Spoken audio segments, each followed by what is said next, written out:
My name is Alan Jones, and I welcome you to another Life Story coming to you from Life Stories Worldwide. We bring you stories from across the world, and these stories go out again to many, many parts of the world. We bring you stories of people who've gone through all types of struggles and rejection and other things, and how those lives have been transformed. We are live on Facebook, YouTube, and StreamYard. You can also watch us on our website, Lifestoriesworldwide.com, which is probably watch. Our guest today, his name is Arthur West, always known as Artie, and he grew up with his grandmother in Texas. At the age of 14, he began drinking heavily and got involved with drugs, and his life got out of control. Then he moved back to Texas, where a lot of things happened. He's going to show you today. So it's great to share his story with you. Amen. All right. Good evening, y'all. Good evening, everyone. Or daylight here in the United States. My name's Artie West, and I am in Northeast Texas, which is up by Arkansas, Oklahoma, Louisiana, and Texas. As they mentioned, it's an honor and a privilege to be able to come on to this evening, today, and spend time with you. I'm grateful for my supervisor and my workplace allowing me to have time to, in an office, in the middle of the workday, to spend time with everyone out there. I'm grateful for all of y'all that are tuned in and listening. I'm just grateful for the Lord to give me this opportunity, and these men to reach out to me from all parts of the world. And it was just amazing to have this opportunity to share with you my life, a little bit of my story, and let you know how my life has been changed. As was mentioned, my name's Artie West, and my testimony, some of it is similar to a lot of ours. I grew up, I was born in New Jersey. We moved to Texas right after I was born. I lived in Texas up until I was about a little over 9 years old, and then my mom took myself and my younger brother. We moved to Long Island, New York. So from 1980 to 1994, I grew up on Long Island, New York. My mom, my younger brother is 4 years younger than I am, and my nana. When she left my dad was a very smart man, but he was an engineer by day and a heavy drinker by night, and that caused a lot of issues in our home. So I grew up around a lot of the alcoholism. When we moved to New York, my mom was not a drinker. My mom was not a user. My dad was not a drug user, just a heavy, abusive beer drinker. Worked hard, but was not a family man, was not very caring. So we moved to Long Island in 1984, and that was a big culture shock from moving from rural Texas to Long Island. It was a suburban area, but with a single mom doing the absolute best that she could. I love my mom and my nana for helping out. She's passed, but my mom did everything she could, and she did great. She taught my brother morals and values. She hard worker. We had a roof, we had food, and we didn't have big fancy things, but we had stability, and I'm grateful for that today. At the age of 14, I began drinking, and the drinking, I didn't step in with a toe. I kind of jumped full force in with the drinking. So I began drinking, and drinking heavily, alcohol and beer. It really didn't matter. And I also started smoking pot at the age of 14. So with that came me not going to school. I was missing a lot of school. I was an average student. My mom worked in the schools.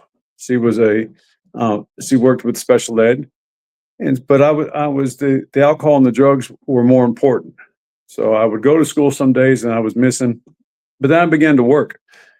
unbeknownst to my mom. So I would get on the bus to go to school, and I'd go get on the town bus, and I'd go back across to another town, and I'd go to work. And this went on for quite a while, and I was selling pot in school, getting high during classes, skipping classes, and the education went out the window. When I was 16, the school came and brought my mom and myself to the office and said, he either signs out or we throw him out of school. And my mom was just appalled.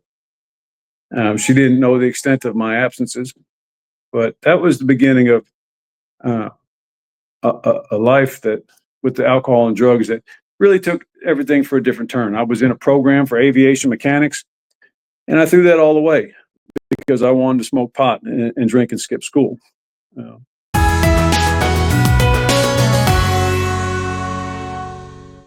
The alcohol and the pot.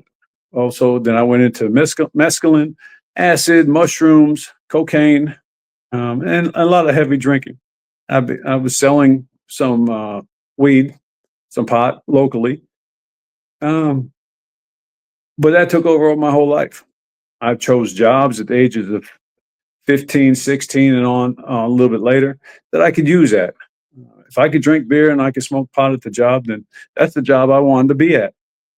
Because that's what the cool guys were. That's where a friend of mine was. And that's how I based my everyday life, was around the alcohol and the drugs. I was working. I would work full time. I cut trees for a long time. I worked in tire stores. And I went back into the tree companies. And I had a couple of injuries. I hurt my back when I was 15, 18, and again in 21. And the cocaine became a big problem during that time. And then in the early 90s, I began to smoke crack. I've never been an intravenous drug user with no needles. Not that makes me any better, but I've never been a heroin or intravenous user. But everything else was destructive to my lifestyle, to my home, to my mom's home. I put my mom's home in jeopardy and my family in jeopardy by my drug use and things I did. But and we didn't grow up in church. My mom took us to a Methodist church when I was maybe 7 or 8 years old, and then again when I was maybe 11 and 12. But other than that, we didn't grow up in church. We had good morals, and we were taught values, and we were taught the difference between right and wrong. And I knew the difference between right and wrong. I just chose a path of sin, and I chose a path that it was fun. That's what I wanted to do. Artie wanted to do this, and that's what Artie was going to do. Artie knew everything. But unfortunately, the path that I took led with lots of destruction. So in 1994, after several years of crack use in New York, I moved back to Texas. I was sent back to Texas. And I moved down here to my dad's, and I didn't see my father for about 10 years. We had no communication. He didn't know who I was. I didn't know who he was. I knew I had a stepmom and 4 stepsisters. But when I moved back to Texas, I quit the drugs. I left behind a fiance, left behind my mom, my nana, and my younger brother. And I left and I moved to Texas. I continued the drinking, but the drug use, I pretty much laid off for almost 10 years. But however, the alcohol was my main thing. And it was heavy. I drank during the day, and I drank in the evenings, and it caused really big problems in any kind of relationships I had. I got married not long after moving to Texas. I had a 6-month marriage, my first marriage. And in 1996, I got married in 96 and divorced in 96. And then I met another lady, had 4 girls. We got married in 1998 and divorced and separated in 1999, just a little over a year later, behind the alcohol addiction. So that the addictions destroyed everything. The alcohol destroyed my thinking, my lifestyle, but it was normal. It was the few people I hung around. That's what we did. We worked and we drank, not having any visions, not having any dreams as to what does Artie want to do with his life. This was it. This is what I did. I worked hard and I drank hard. So after the second marriage, It was very volatile. There was a lot of domestic issues going on, alcohol related, and we both began going to jail. So my jail really began in 1998. I started going to jail quite often behind the drinking and having a driver's license. So the addictions really set me on a path. So because of the alcohol addiction, in May of 2000, I was sentenced to 3 years in the state of Texas on a charge, and then 10 years probation on a different charge, both felony charges. So at that time, I was 30 years old, became a felon. I served a year and a half in the state of Texas. I went in and I started reading the Bible. Oftentimes people go in and they read you're reading the Bible, you're going to church services. I knew throughout my life there was a God. I knew there was Jesus, but I didn't have a relationship. I had no idea how to have the relationship. I just knew they were there. And with no church and with no guidance, when I went to prison, I was learning about them and their relationship. But after a year and a half, when I came home, I went right back to what I was doing previously. And I moved in with a lady and for 5 years, and we lived in the bar. We both worked and we went to the bar. She had 3 girls, and I was not a good stepfather. I was not a good boyfriend during these times at all. I didn't deserve to be titled on any of that. But we lived in the bar every night. And so in 2001, I hurt my back again, and I was out on workman's comp. And in 2003, and during this time, my addictions, they just destroyed everything. I had no respect for the relationships I was in. I had no respect for coming home. I had no respect for anything. It was just whatever Artie wanted to do, Artie was going to do.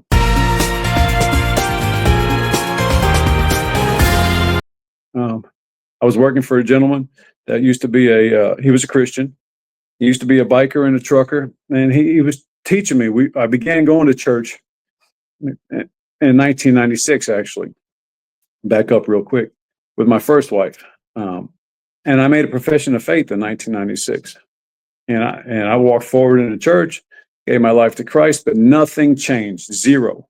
I went right back out. I was going to church every Sunday, and my back end was in a pew, but I was still drinking. I was still running around, and I had nobody to come alongside me to show me the proper way to go. So from 1996 to 2000, through the different relationships, the second marriage, we would go to church. Every Sunday we would go to church. But as soon as church was over, we were drinking and fighting, and there was zero change in anything. And then when I came home from prison in 2000, I was living with a lady, and we started going to church. But nothing changed there either. We'd go to church because, hey, that's the thing to do, but nothing changed in our lives. We had no guidance. We had nobody come alongside of us to teach us and build us up. So in 2003, I stopped going to church for about a year and a half. I was out with a back injury. An acquaintance came by and said, checked on me, says, hey, and asked me, hey, you want to get high? I said, it's been about 10 years since I don't want to get high. I drink. A few days later, same situation. And so I asked him, I said, what are you doing? He said, meth. I said, what is meth? He said, ice. I had no idea what ice was. He said, speed. And when I first moved to Texas, I tried a little bit of speed, and I didn't like it. So I just left it alone. But I was bored. I've been home almost 3 years now. I couldn't move around. People were checking on me. So I said, well, let's try it. And so I began my meth use in around September of 2003. And from that day forward, I picked right up basically from where I left off in the early 90s with my other previous drug use. I began using every day. I'd stay up for days and days and days at a time. I was on workman's comp. I was getting a check. It was just the evilness of that drug took a hold of myself and the small group of friends that I had, and we drank. That's what we all did. But then at that time in 2003, the meth came into my area of just outside of Dallas, Texas, and all my friends began using meth. And I was kind of the main guy that was bringing it. I met somebody that was supplying the meth, very small amounts. I was never a meth cook. I never moved any amounts of methamphetamine, but I was a user, and I was buying enough to sell a little bit to my friends and some people in the area to support my habit. And then all of us just lost everything. We became engulfed in that world 24 hours a day. It destroyed my life. It destroyed the lady I was with, our relationship. She lost her job. All my friends lost their jobs. And then in 2005, I met another gal through a drug deal. And I started hanging out with her. And then I moved in with her. So I was between two houses. So not only did Satan have a hold of me for all those years previously. So from the age of 14, now I'm 34 years old now, 35 years old, and I'm back in the same addictions. I'm in the addictions because even though I was in a church at a time, nobody came alongside me to help me out. I didn't know the relationship with Christ. I didn't know any of that. I knew I was in church, so I thought I was good. I made a profession of faith. Hey, everything's okay. No teaching whatsoever, and to help me come out of the addiction.